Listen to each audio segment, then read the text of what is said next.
My talk today will be about the research project Microstructures of Global Trade, and which is actually the research project from which this conference emerged. And I will focus on the porcelain acquisitions in the Netherlands 1716 and 1717, organized by, how I call him, the king's personal shopper, Robert Peter Taparelli Count Lagnasco. Before I start focusing on Lagnasco, I would like to point out how our research project was born.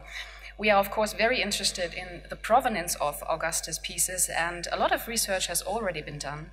But only recently, the private dealers that were involved gained more attention. So what did we know so far about the porcelains that came here to Dresden? And I'm making it very simple. We know that the porcelains came from China and from Japan. These are, of course, not the 18th century flags, but I'm using them anyway. And we know that the porcelain came with the VOC ships to the Netherlands and were auctioned off afterwards. What we did not know so far, however, is how the porcelains for Augustus the Strong, which landed in Amsterdam or in The Hague, eventually came to Dresden, and how they came eventually to the Japanese palace.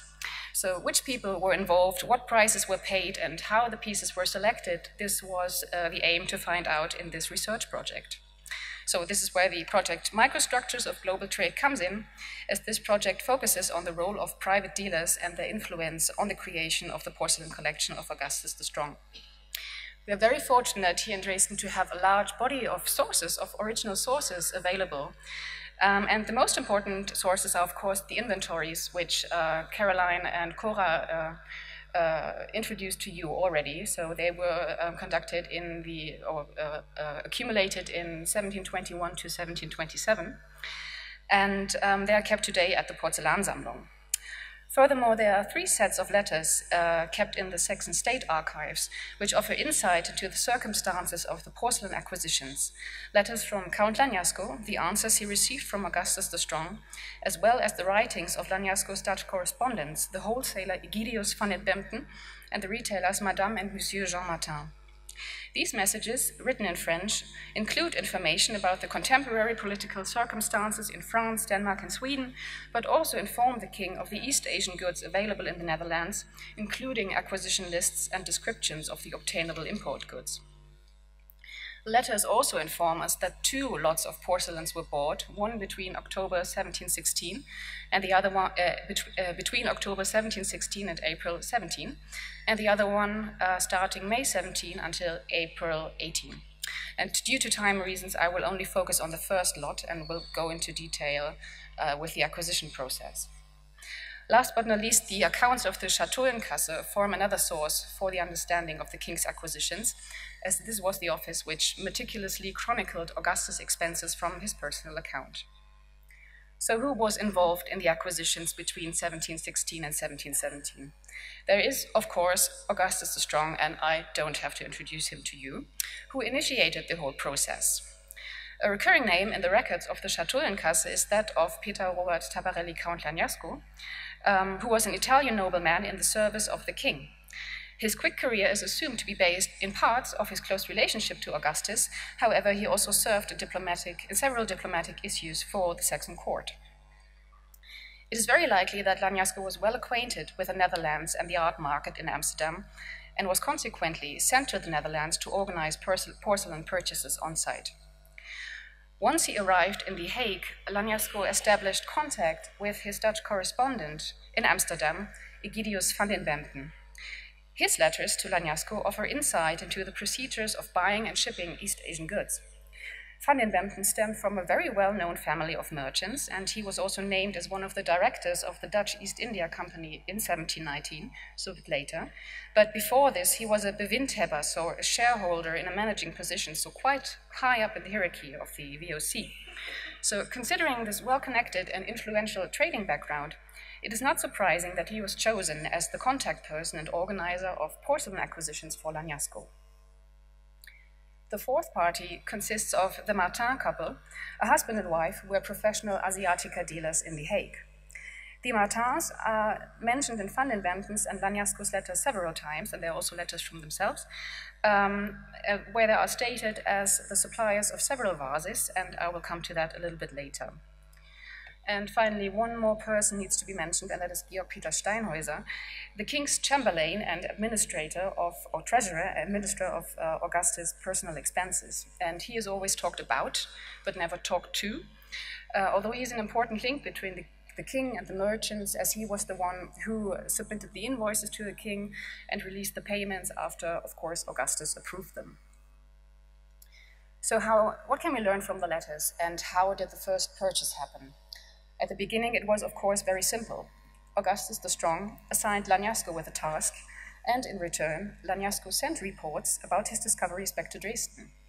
In his own letters, the king gives orders to the count what to buy and what to look out for, and occasionally demands Lagnasco to specify his sometimes overly generic descriptions. That Lagnasco was occasionally too superficial with his descriptions can be seen from a letter which was sent in or written in July 1716. And Augustus writes, "You also tell me about some porcelain sets which are being sold, but I would like to know if those are table sets or coffee sets, of how many pieces they consist, their price, and if it's porcelain from Japan or from China." Similarly, 1 week later, on July 31st, Augustus wants to know more about an assortment of urns. And he says, "I would like you to explain better to me what this assortment consists of, that you tell me the numbers and the size of these urns and what to do with them. If you tell me that these pieces are worth the price, I will agree, let you buy them." So we see that Augustus, however, fully trusted Lagnasco, despite these descriptions, that he trusted Lagnasco with his judgment, and this becomes clear from this correspondence, but also from the regular orders to Steinhäuser to release the money from the royal accounts to Lagnasco. Once in the Netherlands, Lagnasco came into contact with the before-mentioned Egidius van den Bemden. How exactly the contact was established in the first place remains unfortunately unclear, but his duties encompassed several tasks, among them the payment of those dealers from whom Lagnasco bought the porcelains. In a letter to Lagnasco from October 2nd, he states that he has received orders from Monsieur Steinhäuser to accept the things you buy and to pay the dealers the value of their goods as you will have bought them. I do not doubt that this is for you too the most convenient way. The financial aspect of the porcelain deals indeed make up a good portion of the letters, giving the impression that the payment modalities were a rather laborious and boring duty. Lagnasco forwarded his assignments to Van den Bemden, who in return sent reports on the porcelain dealers he was acquainted with and their supply, so what goods were available. Lagnasco then selected the pieces from the merchants, and these are not only 3, these were 7, 8, 9, 10 dealers. So he selected the pieces and agreed to buy them. And the porcelains were then delivered to Van den Bemden, who in exchange paid the dealers their agreed price. So not only did Van den Bemden have to make sure that each of the numerous dealers was paid the correct amount, but also exchange rates and fees for the different currencies of Saxon écus courants and Dutch guilders had to be considered, as well as Van den Bemden's commission fee, because of course he did not work for free. He also had to receive, Van den Bemden had to receive a receipt from each one, which was then sent along with an invoice to Lagnasco, who forwarded it to Steinhäuser, or this was also sent to Steinhäuser himself. When the invoice then arrived at the Saxon court, Steinhäuser submitted them to the king, who in return approved them and ordered Steinhäuser to release the money. These are the expenses which are chronicled in the Schatullenkasse.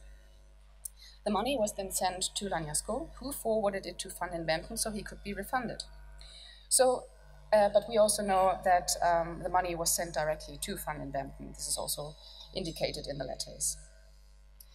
Despite this rather balanced system, it did not always work smoothly, and the payment stalled occasionally due to the king's lack of orders, as the merchant claims in his letter to Lagnasco from November 23, in which he says, "You ask why Monsieur Steinhäuser has not yet ordered me to pay for the purchases you made for His Majesty the King of Poland.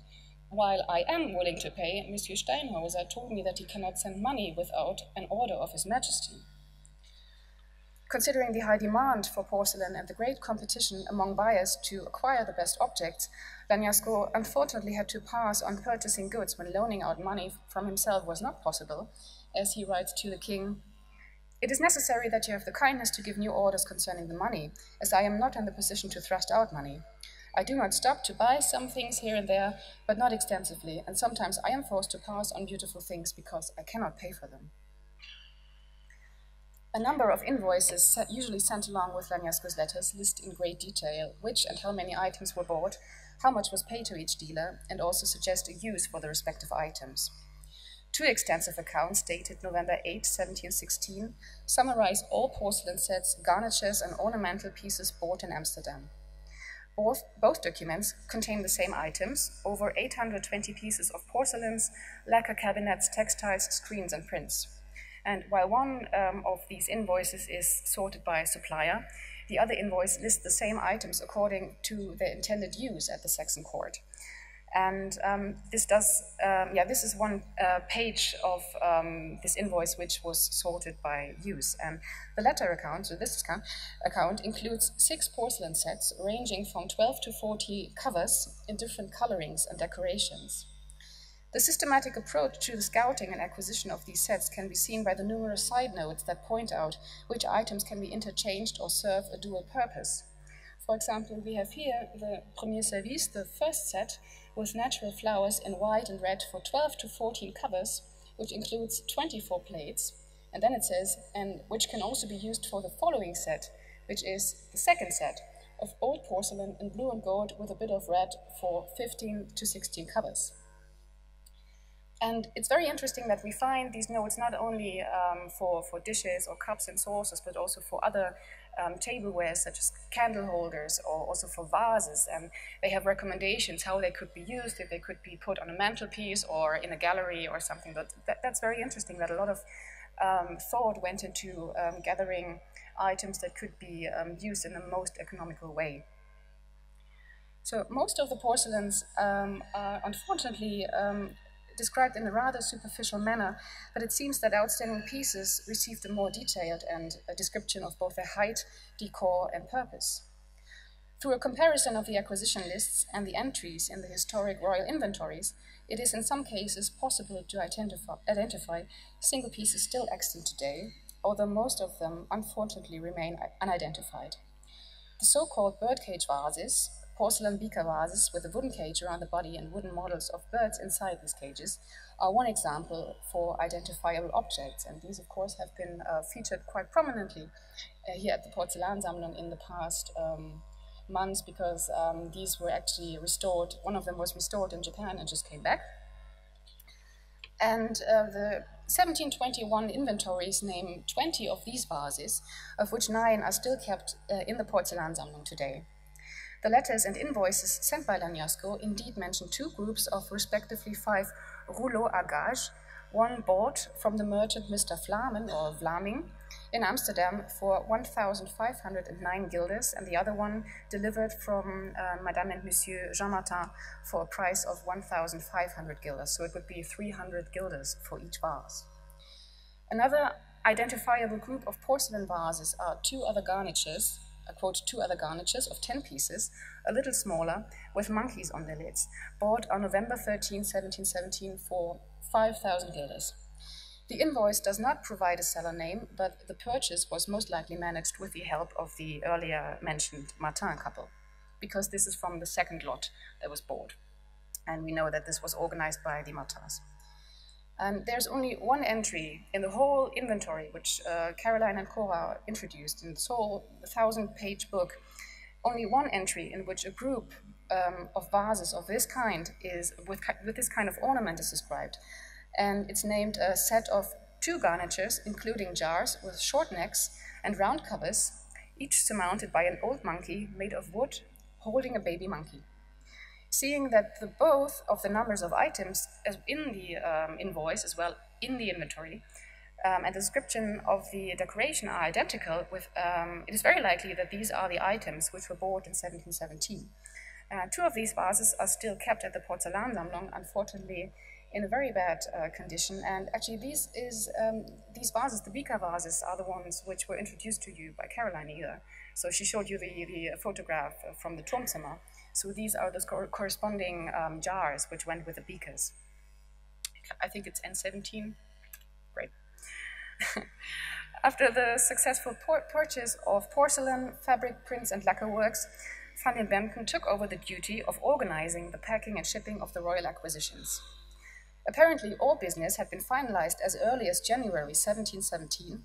However, the purchases were stored at Van den Bemden's warehouse until March, when they were packed in 70 crates marked with the royal insignia AR, Augustus Rex. The letters give us information on the question on how the purchases should be taken to Amsterdam. Two options were debated. One was sending the crates by ship from Amsterdam via Hamburg and then up the Elbe River to Dresden. And this option would have been worth a thought, given that a ship left from Amsterdam to Hamburg every 2 weeks, but the freight seemed to be too fragile to be transported overland. In a letter from Lagnasco, however, he mentioned his concerns about sending the goods to Dresden by ship, which proved to be quite risky due to the Swedish pirates crossing in the estuary of the Elbe River. And this plan was dropped. A journey overland did not overagree with Lagnasco either, and he says there are too many crates that are very large, and we are in a season in which frost can happen overnight. In the end, however, traveling to Dresden by carriage was decided by the king as the method of transport, and he also recommends using a sleigh, which might be very practical. The coaches left Amsterdam on March 6 and arrived in Dresden around April 2, 1717. Another invoice sent by Van den Bemden tells us even the names of the transport, the dispatch company, the Spedition, and it says the transport was organized by the dispatch company Gromme and Compagnon. And what I find particularly beautiful is that we have the name of the drivers. The names are called Hans Echold and Simon Havermann, who drove the carriages to Dresden, or via Leipzig to Dresden, which I find very beautiful. They are mentioned by name, and as well as additional services, such as wrapping the objects, packing them, even carving building the crates, packing the crates, and loading the boxes onto the coaches.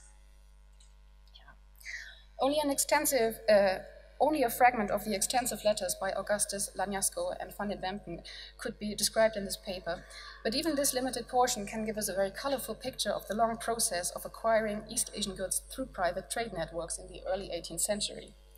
The whole procedure took roughly 9 months for the first lot, including searching the objects, negotiating their prices, payment, processing of bureaucratic paperwork, and the eventual transportation of goods. The context and networks supplied by Van den Bemden surely helped Lagnasco to find particularly beautiful and rare objects among the East Asian wares available in the Netherlands. In her 2011 study, Double Agents, Cultural and Political Brokerage in Early Modern Europe, Marika Kebusek defines the characteristics of a successful agent as thus having the ability to construct and maintain networks, being cultivated and knowledgeable about the respective art market, having the ability to switch between networks of mercantile, political, or art-related nature, and compensation in terms of personal advantages or reciprocity rather than money. And all these points can be applied to Count Lagnasco, although we do not know exactly how he was compensated for his service by Augustus the Strong. Although just in the break, I was informed that he actually received a table service with his coat of arms, his coat of arms from Augustus the Strong, so that could be kind of a compensation for his service. So all these points apply to Count Lagnasco, and he was a man with great diplomatic abilities. As described above, he had proven his negotiating skills during the Great Northern War, and surely had gained thorough knowledge of the fine arts and the popularity of porcelain during his time at the Saxon court. Furthermore, he was no stranger to the Netherlands, having served in The Hague before, which surely gave him a certain knowledge about the country and its art market. In the context of the porcelain acquisitions, these skills proved to be quite helpful, as he was, of course, the king's representative and directly responsible for selecting the pieces, either discovered by himself or by Van den Bemden. He described them in his reports to the court, and when time was short and orders had not arrived yet, he made the final decision to either buy a piece or to let it go. Thus, we can say that he was in some way responsible for what pieces finally made it to the Japanese palace, and maybe indirectly influenced the collection's character by his judgment of porcelain. However, despite the great responsibility of Lagnasco's decisions, it can be gathered from the letters that Augustus by no means bought porcelain without a systematic approach. The king had, on the contrary, a very clear idea on what he wanted to know more about and what he intended to buy. The invoices described earlier similarly show that the purchased objects were not a group of objects just randomly put together, but that a lot of thought went into gathering a balanced and homogeneous collection. A further analysis of the documents about Augustus' acquisitions and the influence of private trade networks for the development of the royal porcelain collection is currently being conducted at the Porzellansammlung Dresden, and I hope you stay tuned for further discoveries. Thank you very much.